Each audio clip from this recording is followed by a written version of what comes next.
लड़की ने अपनी आंखों से देखा कि नौकरानी ने उसकी चाय में कुछ मिलाया, लेकिन उसने तुरंत उसे बेनकाब नहीं किया, बल्कि नौकरानी के सामने ही एक घूंट में पूरी चाय पी ली। असल में वह पहले से जान चुकी थी कि बड़ी बेगम ने उसकी इज्जत मिट्टी में मिलाने की साजिश की है और इसी वजह से नौकरानी को ऐसा करने का हुक्म दिया था।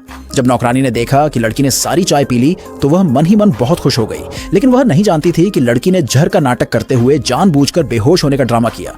नौकरानी उसे जल्दी से एक कमरे में ले गई, कई बार आवाज दी, लेकिन जब जवाब नहीं मिला तो वह बाहर मदद लेने चली गई। जैसे ही वह बाहर गई, लड़की ने अपनी आंखें खोली और चुपचाप उसके पीछे निकल गई। उसने देखा कि नौकरानी ने एक आदमी को चांदी के सिक्के दिए और जल्दी अंदर जाकर काम पूरा करने को कहा।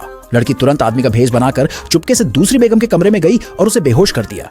फिर उसे घसीटकर उसी कमरे के दरवाजे तक ले आई, जानबूझकर नौकरों को अपना भेष दिखाया, फिर दूसरी बेगम को कमरे में डाल दिया और तमाशा देखने लगी। कुछ देर बाद वह आदमी दरवाजा खोलकर अंदर गया। काफी इंतजार करवाया। नौकरानी ने जैसे ही आवाज सुनी, उसने समझा कि उसकी साजिश कामयाब हो गई है। वह लोगों को बुलाने दौड़ी ताकि उन्हें रंगे हाथों पकड़ा जा सके, लेकिन वह नहीं जानती थी कि लड़की पास ही छुपी बैठी सब कुछ देख रही थी। और लड़की यह सब पहले से क्यों जानती थी? क्योंकि 15 साल पहले उसने अपनी माँ को मरते हुए देखा था। वह दिन उसकी माँ का जन्मदिन था।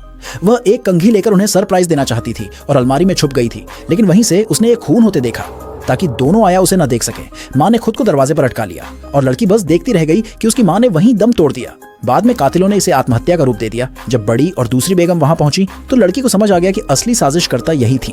उसने कभी उस 15 साल पुराने खून का बदला भुलाया नहीं। इस बार बड़ी बेगम नहीं चाहती थी कि उनकी बेटी पागल राजकुमार से शादी करे, इसलिए उन्होंने गांव से लड़की को बुलाकर उसकी जगह शादी कराने की योजना बनाई। मगर जो लेने आई थी वही थी जिन्होंने उसकी मां को मारा था।